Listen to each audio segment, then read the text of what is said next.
আসসালামু আলাইকুম বন্ধুরা, মানব সভ্যতার ইতিহাসে আধুনিক যুদ্ধগুলোতে ভারী ট্যাঙ্ক, আর্টিলারি, যুদ্ধ বিমান, উন্নত প্রযুক্তির ড্রোন সিস্টেম এবং অত্যন্ত শক্তিশালী এবং জটিল প্রযুক্তির ব্যালিস্টিক মিসাইল এবং আকাশ প্রতিরক্ষা ব্যবস্থা যখন চূড়ান্তভাবে জয় পরাজয় নিশ্চিত করতে অত্যন্ত কার্যকরী ভূমিকা পালন করে, তখন বিশ্বের প্রতিটি দেশ নিজেদের নিরাপত্তা নিশ্চিত করতে বিলিয়ন বিলিয়ন ডলার ব্যয় করে বিশ্বের বিভিন্ন দেশ থেকে, বিশেষ করে যুক্তরাষ্ট্র, চীন, রাশিয়া এবং ইউরোপীয় ইউনিয়নের দেশগুলো থেকে বিপুল পরিমাণ এই সকল অস্ত্র কিনতে এক অঘোষিত প্রতিযোগিতায় লিপ্ত হয়, যার মাধ্যমে তারা নিজেদের নিরাপত্তা নিশ্চিত করতে সর্বাত্মক প্রচেষ্টা চালিয়ে যাচ্ছে। তবে এক্ষেত্রে সম্পূর্ণভাবে ব্যতিক্রম ইরান। এখন দেখুন, বর্তমান বিশ্বের সবচাইতে শক্তিশালী এবং গণবিধ্বংসী অস্ত্র বলা হয়ে থাকে পরমাণু অস্ত্রকে, যে বিষয়টিকে কেন্দ্র করে বহু আন্তর্জাতিক সমরাস্ত্র বিশ্লেষক ইতিমধ্যেই তাদের বিশ্লেষণে নিশ্চিত করেছেন পরমাণু অস্ত্র সক্ষমতা কখনোই প্রকৃত অর্থে একটি দেশের প্রচলিত যুদ্ধকে প্রভাবিত করতে পারে না। পরমাণু অস্ত্র একটি স্ট্র্যাটেজিক ওয়েপন, যেটা শত্রুপক্ষকে ধ্বংস করে দেয়ার চাইতে ধ্বংস করে দিতে পারি বলে ভয় ভীতির মাধ্যমে হুমকি প্রদান করার ক্ষেত্রে ব্যাপক গুরুত্বপূর্ণ ভূমিকা পালন করে। এক্ষেত্রে আন্তর্জাতিক বহু বিশ্লেষক সাম্প্রতিক চলমান ইউক্রেন রাশিয়া যুদ্ধের কথা উল্লেখ করে তারা তাদের বিশ্লেষণে আন্তর্জাতিক সম্প্রদায়কে চোখে আঙুল দিয়ে দেখিয়ে দিয়েছে রাশিয়া হচ্ছে বর্তমান বিশ্বের সবচাইতে বড় সুপার পাওয়ারগুলোর একটি এবং সবচাইতে বড় পরমাণু অস্ত্র মজুতকারী একটি দেশ, যাদের পরমাণু অস্ত্রের সক্ষমতা যুক্তরাষ্ট্রের চাইতেও ক্ষেত্র বিশেষে প্রায় দ্বিগুণ। তবুও ইউক্রেন যুদ্ধে রাশিয়া দীর্ঘদিন যাবৎ ফেঁসে আছে এবং রাশিয়ার পক্ষ থেকে ইউক্রেন যুদ্ধের ইতি টানতে রাশিয়ার পক্ষ থেকে ইউক্রেনের অভ্যন্তরে পরমাণু হামলা করার দুঃসাহস দেখাতে পারেনি। তবে ইউক্রেনের পক্ষ থেকে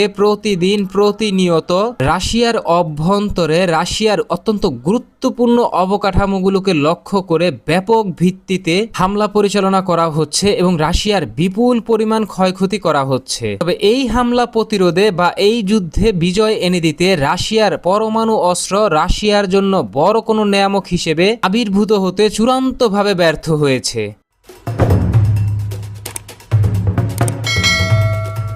এখন দেখুন, বিশ্বের প্রতিটি দেশ যখন বিভিন্ন ধরনের আধুনিক সমরাস্ত্র ক্রয় করতে বিলিয়ন বিলিয়ন ডলার ব্যয় করে যখন যুক্তরাষ্ট্র, যুক্তরাজ্য, ইউরোপীয় ইউনিয়ন, চীন, রাশিয়ার দ্বারস্থ হচ্ছে, তখন হাতে গোনা গুটি কয়েকটি দেশ মাত্র আধুনিক বিশ্বের যুদ্ধ অস্ত্র অর্জনে চূড়ান্তভাবে নজর দিয়েছে। যেই দেশগুলোর তালিকায় রয়েছে যুক্তরাষ্ট্র, চীন, রাশিয়া, ইসরায়েল এবং ইরানের মতো অত্যন্ত শক্তিশালী যেই দেশগুলো রয়েছে তারা। এখন দেখুন, বিষয়টিকে যদি আমি আরো স্পষ্ট করে বলি তাহলে বলতে হয় একটা সময় ভারী ট্যাঙ্ক, আর্টিলারি এবং মিসাইলের যুদ্ধ ছিল এবং পরমাণু অস্ত্রের যুদ্ধ ছিল। তবে ভবিষ্যতে যেই যুদ্ধ হবে তা হবে সাইবার যুদ্ধ, কেননা সময় যত অতিবাহিত হচ্ছে বিশ্ব তত আধুনিক হচ্ছে এবং বিভিন্ন ক্ষেত্রগুলোতে প্রযুক্তি প্রতিষ্ঠানগুলো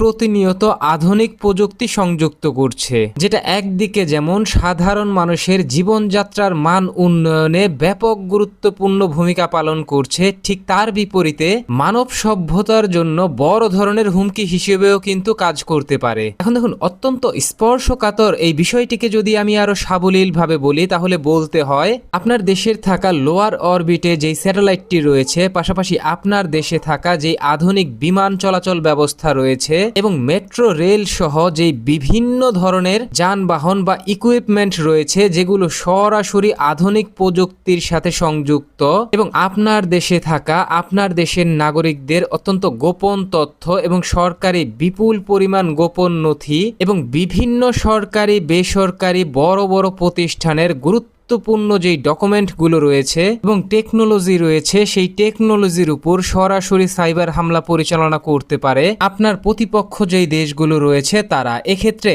আপনার আধুনিক সমরাস্ত্র, আপনার প্রযুক্তি সবকিছুই চলে যেতে পারে প্রতিপক্ষের হাতে। তখন আপনার মাথার উপর থাকা আপনার দেশের স্যাটেলাইটটি আপনার দেশের বিরুদ্ধেই কাজ করবে। আপনার দেশের যেই মেট্রো রেলটি রয়েছে তা লাইনচ্যুত হয়ে প্রতিপক্ষের কোনো ফিজিক্যাল হামলা ছাড়াই বিপুল পরিমাণ ক্ষয়ক্ষতি ঘটাবে, ক্ষেত্র বিশেষে আধুনিক বিমান ব্যবস্থা সহ সমস্ত প্রযুক্তির ক্ষেত্রে এই একই ঘটনা ঘটবে। এবং সরকারি যেই অত্যন্ত স্পর্শকাতর গুরুত্বপূর্ণ যেই নথিগুলো রয়েছে যার উপর ভিত্তি করে একটি দেশ চলে এবং আন্তর্জাতিক সম্প্রদায়ের সাথে গুরুত্বপূর্ণ বোঝাপড়া তৈরি হয়, সেই বোঝাপড়ার জায়গাটিও পুরোপুরিভাবে প্রতিপক্ষের হাতে চলে যেতে পারে। তবে এই ক্ষেত্রে এই কাজ করার ক্ষেত্রে সাম্প্রতিক সময়গুলোতে অত্যন্ত পটু হিসেবে নিজেদেরকে প্রতিষ্ঠিত করে ফেলেছে যুক্তরাষ্ট্র, ইসরায়েল এবং চীনের মতো অত্যন্ত শক্তিশালী যেই দেশগুলো রয়েছে তারা।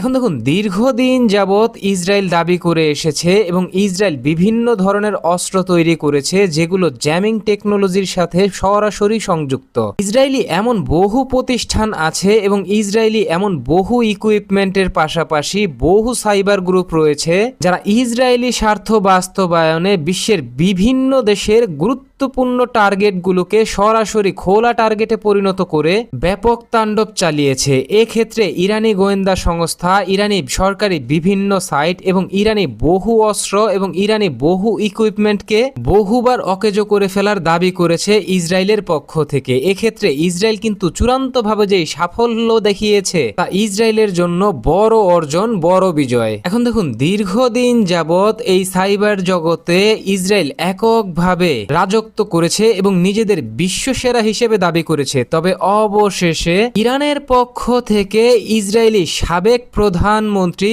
মিস্টার নাফতালি বেনেট, যিনি 2021 সাল থেকে 2022 সাল অবধি ইসরায়েলের প্রধানমন্ত্রী হিসেবে দায়িত্ব পালন করেছেন, তার ব্যবহৃত ব্যক্তিগত যেই আইফোন 30 ফোনটি রয়েছে সেটাকে সম্পূর্ণভাবে সাইবার আক্রমণ করে হ্যাকিং করে পুরোপুরি নিয়ন্ত্রণে নিয়ে নিয়েছে ইরানি গোয়েন্দা সংস্থার কথিত একটি শাখা হান্দাল গ্রুপ, যারা সরাসরি ইরানের যেই প্রকৃত শত্রু দেশগুলো রয়েছে এবং ইরানের যেই শত্রু ভাবাপন্ন যেই দেশগুলো রয়েছে তাদের উপর বড় ধরনের সাইবার হামলা পরিচালনা করে এবং ইরানের স্বার্থ বাস্তবায়ন করতে বড় ধরনের ভূমিকা পালন করে। এক্ষেত্রে আন্তর্জাতিক গণমাধ্যম এবং ইরানি বিভিন্ন গণমাধ্যম সূত্রগুলো নিশ্চিত করেছে এই যে হান্দাল গ্রুপ রয়েছে যারা সাইবার যুদ্ধে অত্যন্ত পটু, এই হান্দাল গ্রুপকে পরিচালনা করে থাকে ইরানি গোয়েন্দা সংস্থা এবং ইরানি ফরেন মিনিস্ট্রি। এখন দেখুন, এই হান্দাল গ্রুপ নজিরবিহীনভাবে ইসরায়েলি সাবেক প্রধানমন্ত্রী মিস্টার নাফতালি বেনেটের আইফোন 13 ফোনটিকে হ্যাকিং এর মাধ্যমে তারা যে বিপুল পরিমাণ তথ্য হাতিয়ে নেয় তার মধ্যে রয়েছে রাষ্ট্রীয় গুরুত্বপূর্ণ বেশ কিছু নথি এবং উচ্চ প্রযুক্তির বিভিন্ন যেই প্রযুক্তিগত সক্ষমতা রয়েছে ইসরায়েলের, তার গুরুত্বপূর্ণ ডকুমেন্ট এবং সোর্স কোড। পাশাপাশি ইসরায়েলি অন্ততপক্ষে 17 জন পরমাণু প্রকল্পের সাথে জড়িত এমন পরমাণু বিজ্ঞানীদের নাম, নাম্বার, ছবি সহ গুরুত্বপূর্ণ ডকুমেন্ট হাতিয়ে নিয়েছে এই হান্দাল গ্রুপ, যারা ইরান সমর্থিত। যে বিষয়টিকে কেন্দ্র করে নিশ্চিত করেই বলা যায় ইরানি গোয়েন্দা সংস্থার হাতে এখন ইসরায়েলি যেই পরমাণু বিজ্ঞানী রয়েছে তাদের নাম, নাম্বার, ছবি সবকিছুই পৌঁছে গেছে এবং সেই ছবি এবং নাম ধরে ধরে এবার ইরানের পক্ষ থেকে তাদের উপর বড় ধরনের হামলা পরিচালনা করা হবে এবং পরমাণু প্রকল্প থেকে ইসরায়েলকে চূড়ান্তভাবে ধ্বংস করে ফেলা হবে। যেমনটা ইসরায়েল পূর্বে তার সাইবার সক্ষমতা এবং গোয়েন্দা সক্ষমতা কাজে লাগিয়ে ইরানকে পরমাণু প্রকল্প থেকে দূরে রাখতে ইরানের পরমাণু যেই বিজ্ঞানীরা রয়েছেন তাদেরকে খোলা টার্গেট হিসেবে চিহ্নিত করে তাদেরকে হামলার মাধ্যমে নিবৃত করা দেওয়া হতো। এক্ষেত্রে এবার ইরানের পক্ষ থেকেও ঠিক একই ধরনের ব্যবস্থা নেওয়া হবে ইসরায়েলের উপর, তা শতভাগ নিশ্চিত। কেননা এখন ইরানি গোয়েন্দা সংস্থার হাতে ইসরায়েলি পরমাণু বিজ্ঞানীদের নাম রয়েছে, ছবি রয়েছে, বাড়ির ঠিকানা রয়েছে আরো গুরুত্বপূর্ণ বহু তথ্য।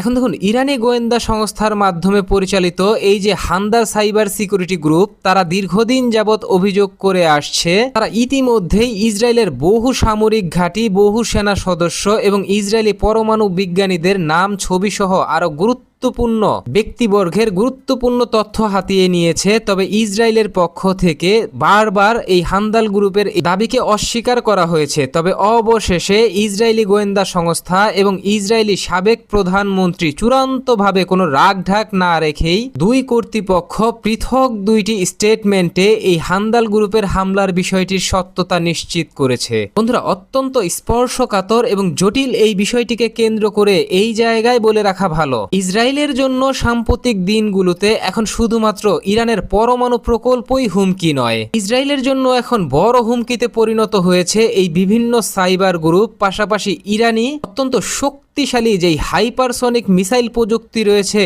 তা এখন ইসরায়েলের জন্য খোলাখুলি বড় শত্রুতে পরিণত হয়েছে এবং বড় হুমকিতে পরিণত হয়েছে। যে বিষয়টিকে কেন্দ্র করে ইসরায়েলি প্রধানমন্ত্রী মিস্টার বেঞ্জামিন নেতানিয়াহু কোনো রাগ ঢাক না রেখেই জরুরি ভিত্তিতে চলতি মাসের 29শে ডিসেম্বর যুক্তরাষ্ট্রের ফ্লোরিডায় যুক্তরাষ্ট্রের প্রেসিডেন্ট মিস্টার ডোনাল্ড ট্রাম্পের সাথে একটি রুদ্ধদ্বার বৈঠক করবেন,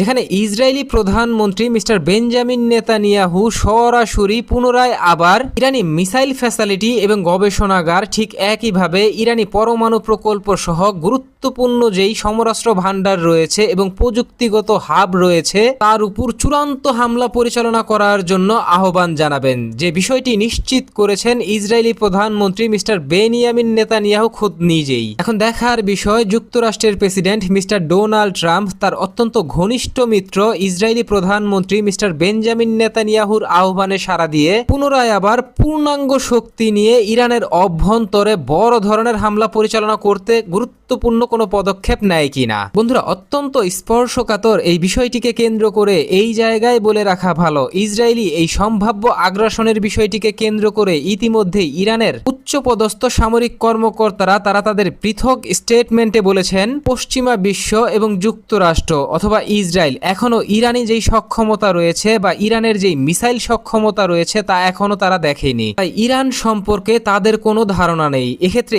ইসরায়েল যদি আগ্রাসী মনোভাব বজায় রাখে এবং ইরানে কোনো ধরনের হামলা পরিচালনা করে তাহলে ইসরায়েলকে সরাসরি দাঁত ভাঙা জবাব দেয়া হবে এবং ইসরায়েলকে চূড়ান্তভাবে ধ্বংসের দ্বার প্রান্তে নিয়ে যাওয়া হবে। তবে এখন দেখার বিষয় ইসরায়েলের পক্ষ থেকে ইরানের বিরুদ্ধে কি ধরনের পদক্ষেপ নেওয়া হয় এবং ইরানের পক্ষ থেকে পাল্টা ব্যবস্থা হিসেবে কি ধরনের পদক্ষেপ নেয় ইরান, তা সময়ই বলে দিবে।